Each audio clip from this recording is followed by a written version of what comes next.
Assalamualaikum warahmatullahi wabarakatuh. Nah, ini babnya olah data model bener vs model mendem ini. Ini modelnya ini.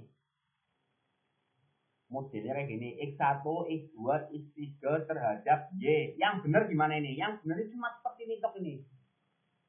1 menit selesai yang benar. Nah, caranya kamu jumlah aja ini. Jumlah X1. Nah, terus X2.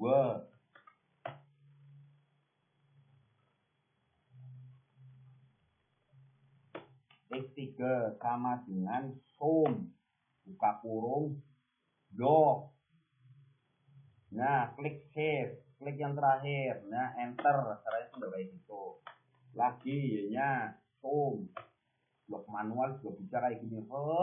Enter. Nah, setelah ini udah semua, gimana? Kalau ini udah semua, ini tinggal tarik aja ini.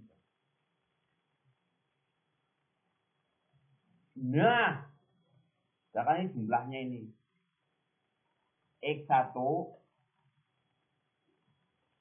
X2, 3, Y.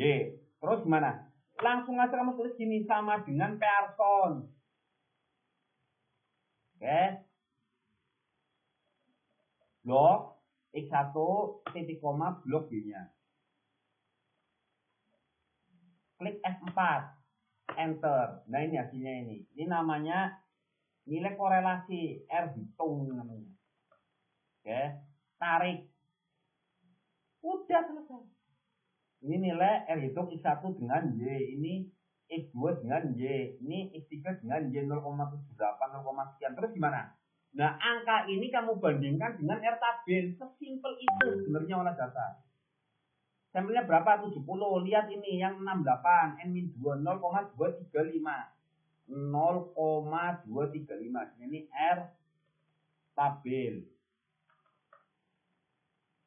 R tabelnya berapa tadi? 0,235. Udah. Kalau lebih berarti X1 berpengaruh terhadap Y. Kalau kurang berarti nggak berpengaruh. Udah, hanya kayak gitu stok sebenarnya olah data. Selesai nggak? Selesai, udah selesai. Nggak ada 1 menit kan? Cuman tiba-tiba pada ribet modelnya kayak gini, mereka nggak tahu mana zero order, mana keparsialan, disuruh menggunakan smart TLS yang kayak gini. Oke, tapi biar keren atau apalah, yo ini part analisis. Ya sudah, kamu olah pakai smart TLS. Kalau seperti itu kamu lihat hasilnya ini. Nih, kalau mau diolah dengan smart TLS saya gini. Ini hasilnya copy. Nah, tadi yang model bener udah kan, kalau model mendem ini. Model mendem itu apa? Ya kalau nggak signifikan, disignifikankan. Caranya gimana? Nih, lihat ini. Ini save dulu. Kalau mau smart TLS, berarti pakainya CV.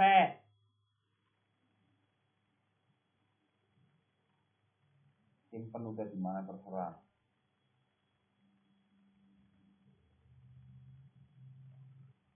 Kasih nama data CSV gitu. Salah ini lagi. Kasih nama data CSV satu. Ini nggak apa-apa. Ini ya ganti ini. Buat S-nya ganti CSV on delimited. Nah, ini baru benar. Save. Oke, setelah itu buka smart PLS. Nah, terus gimana? Klik file, create new project, tulis, terserah namanya, rek sebenarnya nggak apa-apa atau apalah. Rek aja nggak apa-apa, tanggal sekarang 23 Desember gitu. Lalu klik OK. Di double klik to import data. Nah, data tadi gimana nyimpennya? 23 Desember ya udah klik data CSV1, klik open, klik OK.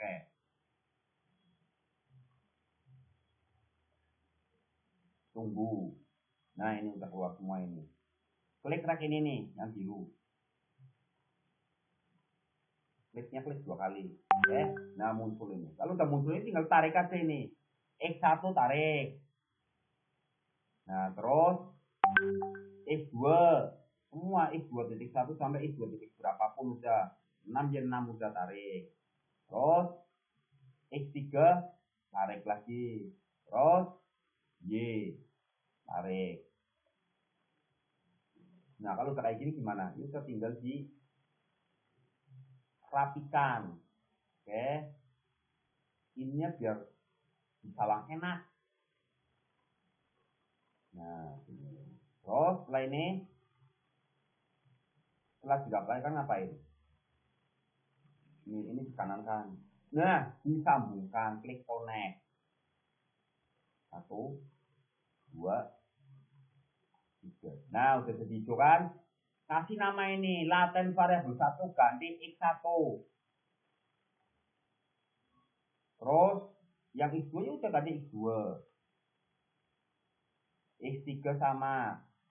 X3 begitu juga. Y. Oke. Terus langsung olah, klik calculate, bootstrapping. Lalu klik start calculation. Kamu lihat hasilnya ini.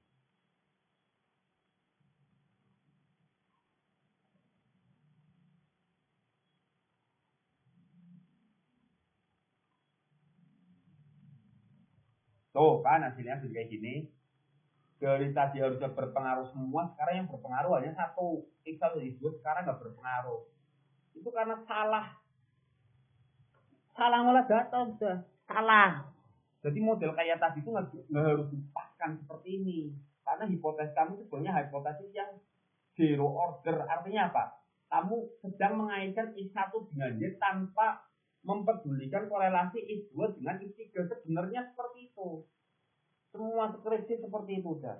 Nggak mungkin ketika kamu membuat hipotesis, ketika kamu mengkonstruk pengaruh X1 dengan Y, kamu kaitkan korelasi X1 dengan X2. Apalagi X1 dengan X2 dengan X3. Yang namanya keparsialan itu. Nggak mungkin seperti itu. Aku nggak pernah lihat skripsi seperti itu. Semuanya itu udah X1 ke Y, udah X1 ke Y. X2 ke Y, ya udah keterkaitan X2 dengan Y. Makanya itu namanya sebenarnya hanya regresi sederhana. Zero order itu. Jadi yang tepat pakai apa? Yang tepat kayak gini tok udah selesai. Selesai udah. Bahkan dengan kayak gini kalian bisa punya waktu banyak untuk bikin pembahasan, untuk melihat riset job, untuk menelaah jurnal-jurnal terdahulu. Akhirnya apa? Akhirnya novel itu ditemukan. Kalau seperti ini tanpa manipulasi data. Tapi kalau kayak gini yang kelihatannya keren dan hasilnya nanti hipotesisnya jadinya ditolak, terus dosen mempermasalahkan, yang terjadi apa? Kamu pasti maksain biar hipotesisnya diterima. Caranya gimana? Kamu cari metode sampai seperpos dibaca semua, udah nggak bakalan ketemu. Kenapa? Karena hipotesis ditolak itu bukan suatu masalah, makanya nggak ada satupun statistikawan yang membahas. Mau ditransform, mau di logaritma, mau di apa, percuma udah nggak mungkin. Akhirnya caranya gimana yang kalian tempuh? Ya model mendem manipulasi data. Manipulasi data itu gimana? Ya ngubah datanya kayak gini nih. Yang ini nanti hasilnya hipotesisnya diterima. Tadi kan ditolak nih. Kalau mau bikin diterima sebenarnya gampang sekali tinggal kayak gini. Ganti angkanya kecil ketemu kecil semua. Ya dua variabel aja nanti selesai nih. Jadi diterima sendiri. Nih tadi X3 dengan Y. Terus lagi sekarang Y dengan X2. Simple ini bikin hipotesis diterima sebenarnya kalau kamu mau tahu. Maksudnya angka ini apa? Kenapa nggak langsung ditarik satu garis besar semuanya? Kalau ditarik satu garis besar akan terjadi multikolenialitas. Korelasi antar variabel independen itu tinggi. Makanya walaupun korelasinya tinggi, ketika pakai path analisis, endingnya nanti nggak berpengaruh. Oke? Endingnya nggak berpengaruh.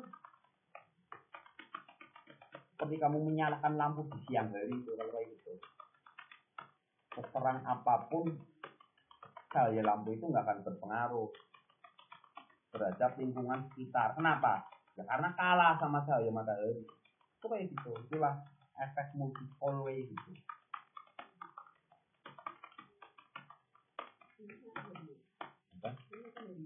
Matahari tak teletapi.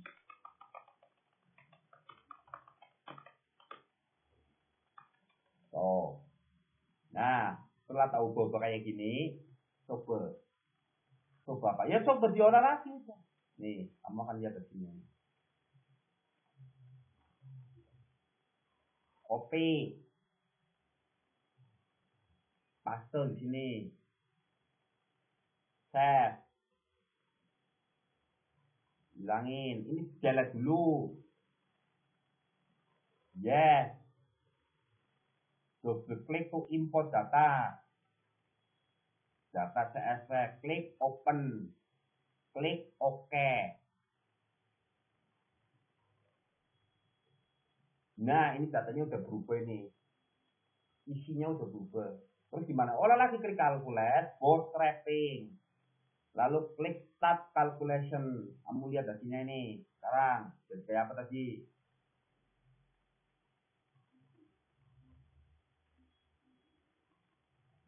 Nah, sekarang walaupun masih merah semua, nilai p-value-nya masih kecil. Udah makin mengecil. Kalau udah kayak gini gimana? Kalau sudah seperti ini, tadi udah tinggal masuk ke SPSS. Itu kayak gitu model mending.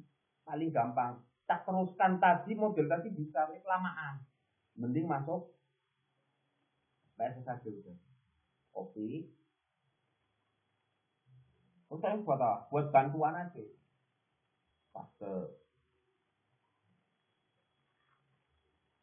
Y-nya kan paling kanan ini. Ya, berarti ini masukkan ke dependent lainnya independent. Klik save, klik unstandardized, klik continue, klik OK.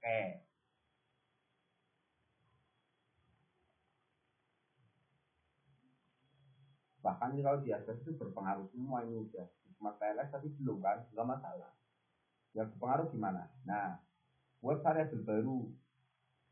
Y-nya klik transform compute variabel, kasih nama sembarang.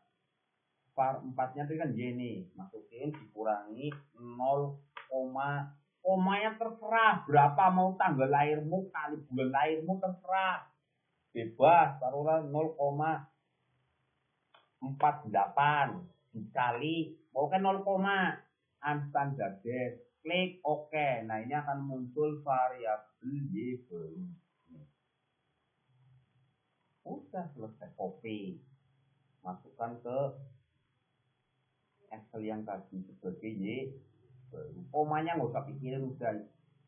Kamu nggak usah perlihatkan ya. Seperti ini kan kita nggak kelihatan. Ya nggak? Terus gimana? Kurangin Y baru dengan Y lama. Ini YB namanya udah. Tujuannya apa? Tujuannya ben Y lamanya sama dengan Y baru. Nah, ini kan selisihnya. Kalau selisihnya 0 kan artinya sama. Iya enggak? Nah, biar 0 gimana? Biar 0 yaitu yang plus 1 tambahin 1. Ini plus 1 kan. Nah, ini min 1 kurangi 1. Min 2 kurangi 3. Gitu. Min 3 ya kurangi 3. Ini yang mungkin mendem ya kayak gini.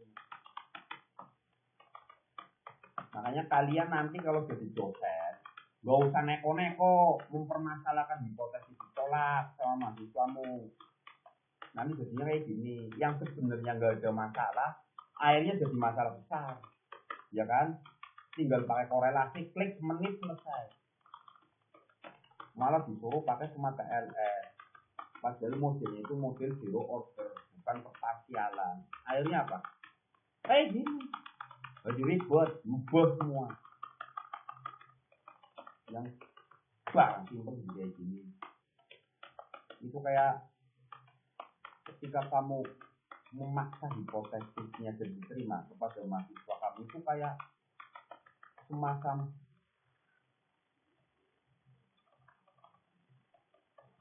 kepakan sayap kupu-kupu, ya, yang dengan mengepaknya jadilah tornado. Itunya teorinya gitu.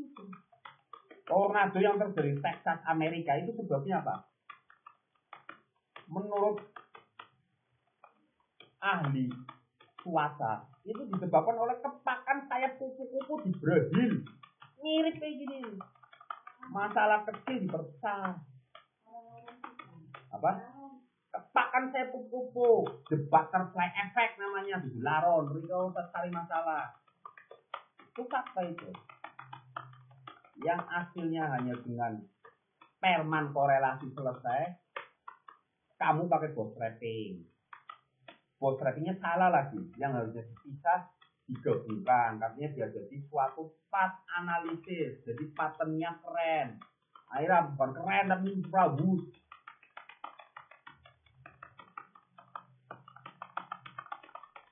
Bisa gini, udah data aslinya remuk, ya enggak?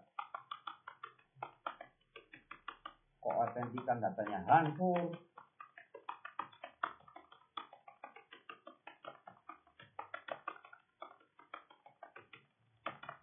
Nah kalau kayak gini kan akhirnya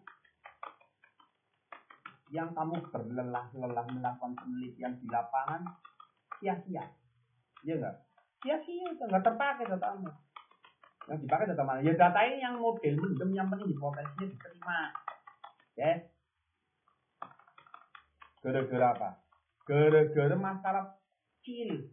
Hipotesis ditolak, dipermasalahkan. Yang sebenarnya hipotesis ditolak itu bukan masalah. Bukan masalah itu. Namanya itu hipotesis. Hipotesis artinya apa? Hipo itu artinya lemah, tesis teori yang masih lemah. Kalian mempermasalahkan teori yang masih lemah. Ya remuk semua akhirnya ditunjukkan. Padahal teori ada yang teori udah bukan teori yang masih lemah. Itu bisa salah. Bahkan bisa selesai masa berlakunya. Benar di masa itu, salah di kemudian hari ya bisa teori. Atau salah dari awal kelahirannya pun ada teori. Contohnya apa? Contoh teori Darwin, manusia berasal dari monyet. Itu teori yang salah dari kelahirannya. Sejak lahir udah salah, akhirnya terbantahkan. Teori yang salah lagi apa? Teori revolusi dan rotasi bumi. Itu teori yang salah itu. Bumi itu anteng, diem. Bilang dari materi enggak. Nanti suatu saat terbantah itu. Apalagi yang hipotesis, teori yang masih.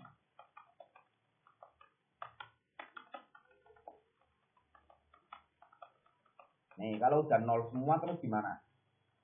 Kalau udah nol semua di copy Y-nya, karena yang diubah tadi hanya Y-nya toh kan? Ya udah copy Y-nya. Y-nya copy, terus masukin ke yang bentuknya CSV. Set. Masuk ke Smart PLS, data CSV-nya harus dicetak dulu ini. Nah, terus double klik tuh import data, klik lagi data set 1, suruh keluar, masukin lagi, klik OK. Apalagi ini, Allahu Akbar. Oh iya, ini kelebihan ini. Tapi proses pengcopy pastanya itu kurang sana sedikit. Ulangi lagi udah ini. Copy,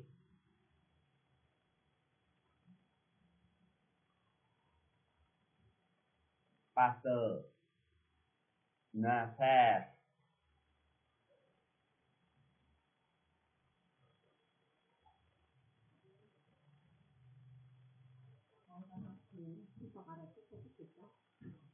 Nah nih, setelah tadi udah di copy paste, lagi klik calculate, bootstrapping.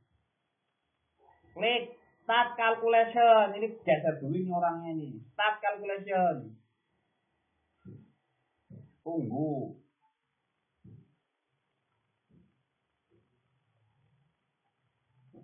Nah, lihat hasilnya ini.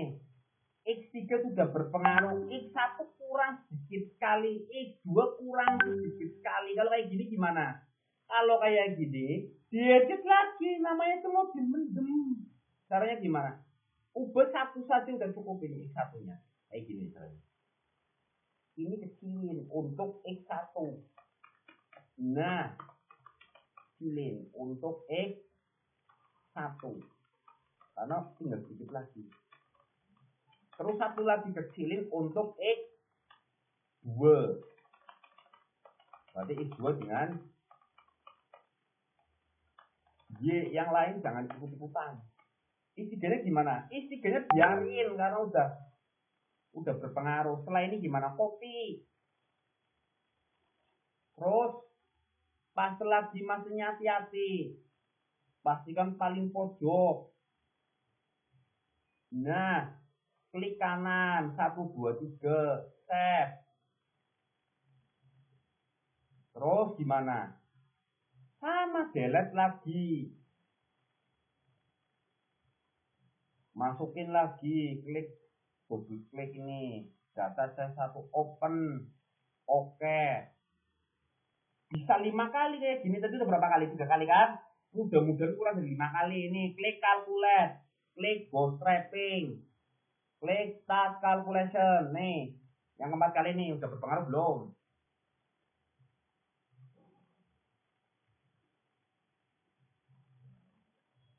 Tuh.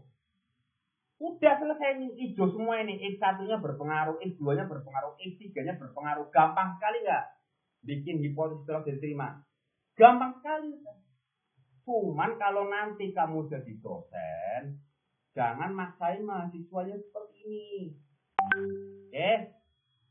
Kalau kamu sudah mulai maksain seperti ini, itu sama saja mematikan idealis mahasiswa. Sama aja mematikan. Sama aja mematikan berpikir kritisnya mahasiswa. Serius, sama aja. Mati semua. Mati semua udah. Otaknya mati. Karena apa? Biasanya kayak gini, manipulasi takut. Akhirnya apa? Akhirnya hancur pola pikirnya. Terlanjur apa? Yaudah. Disuruh berkreativitas susah. Gara-gara apa? Gara-gara kamu nyuruh hipotesisnya diterima. Itulah yang disebut efek sayap kupu-kupu. Atau lengkapnya efek kepakan sayap kupu-kupu. Gara-gara kepakan sayap kupu-kupu di Brasil, bisa terjadi tornado di Texas, Amerika. Tuh, secara teorinya kayak gitu. Menurut Philip Edwards, kalau nggak salah namanya. Kalau nggak salah ya, kalau berarti Edward Cortez atau siapa lah. Seorang ahli meteorologi dan matematika. Oke. Itu suatu teori itu juga ketika kamu melakukan hal yang sama. Hipotesis diterima, ditolak, dipermasalahkan. Itu sama aja menyebabkan fenomena kepakan sayap kupu-kupu. Oke, ini yang tadi aku ngopas salah sedikit aja jadi merah, makanya tak bikin lagi sama aja. Nah kalau udah kayak gini gimana? Bisa sini hasilnya udah hijau, tapi cara ini plus dulu besarin, baru klik kanan export to image to file, lalu klik kasih nama bootstrapping. Terus apa lagi yang dibutuhkan selain bootstrapping? Biasanya itu overloading, GKK, AP, dan lain-lain. Adanya di PLS algorithm. Klik. Ini tadi. Oke, lalu klik start calculation. Nah, ini gambar yang tadi, gambar calculationnya.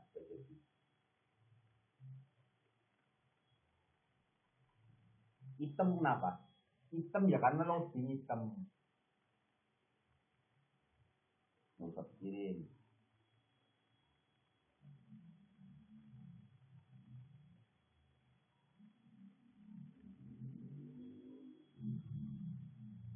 Tuh kan, hasilnya ini gambarnya. Nggak bisa, kalau tadi saya nggak bisa jadinya. Tuh kayak gini, angkanya enak. Oke, close. Nah, ini hasil autology itu yang membutuhkan apa? Konstruk, reliability, dan validity. Tuh, hijau semua itu. Hijau semua, karena apa? Hasil manipulasi ya kayak gini. Harusnya itu kalau ada merahnya pun nggak apa-apa. Nggak apa-apa ada merahnya. Nanti tinggal kamu buang indikator dengan overloading terendah. Gitu. Jadi kalau datanya hasilnya tak ideal teori, kalian malah jadi pinter. Ya. Oh, AV-nya masih merah, konbat alfanya masih merah. Gimana berarti? Berarti overloadingnya yang nilainya paling kecil dibuang. Kenapa overloading yang paling kecil yang dibuang? Karena dia yang paling tidak mengkonstruk, indikator yang paling tidak mengkonstruk variabel. Jadi dibandingkan indikator-indikator yang lain, dia itu paling tidak mengkonstruk. Akhirnya dia harus disingkirkan biar terkonstruk. Itu gitu. Persis kayak di kehidupan nyata.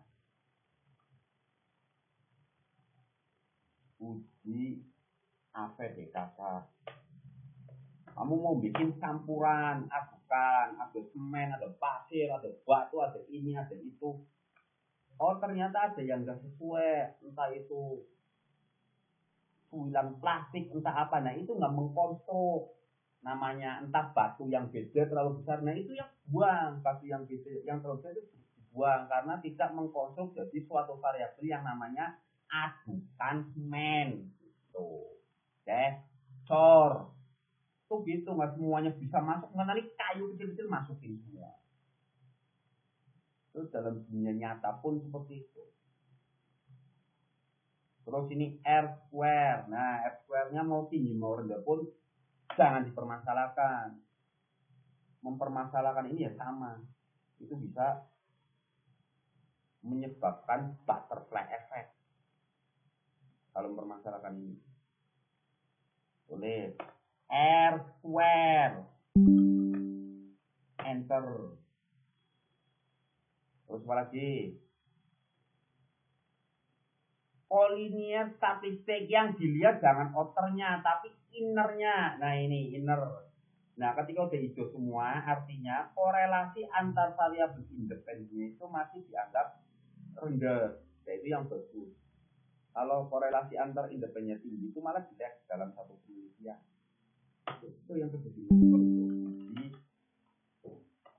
multikolenialitas. Terus apalagi yang bukan diskriminan. Nah ini diskriminan. Nah ini biasanya pakainya corner letter. Intinya ketika di garis diagonal nilainya sudah lebih dari 0,7 sudah selesai. Kalian kalau mau tambahkan itu biasanya sudah lebih dari 0,7, tidak ada satupun yang lebih tinggi dalam satu kolom. Ketika nah dalam satu kolom itu berarti lebih tinggi dari yang berada di garis diagonal. Itu bisa terjadi dengan validity. Iya itu benar. Kayak gitu pun benar. Ya, itu yang paling sempurna memang kayak gitu. Diskriminan. Kan? R square udah. Ini pakai ini uji hipotesis. Terus apa lagi? Biasanya pun diskriminasi yang minta reka-reka. Mintanya pakai monotraid. Nah ini barangnya ini. Ini kalau udah itu semua ya udah selesai. Terserah mau pakai Cornell, mau pakai monotraid, terserah. Dosen kamu pengennya yang mana?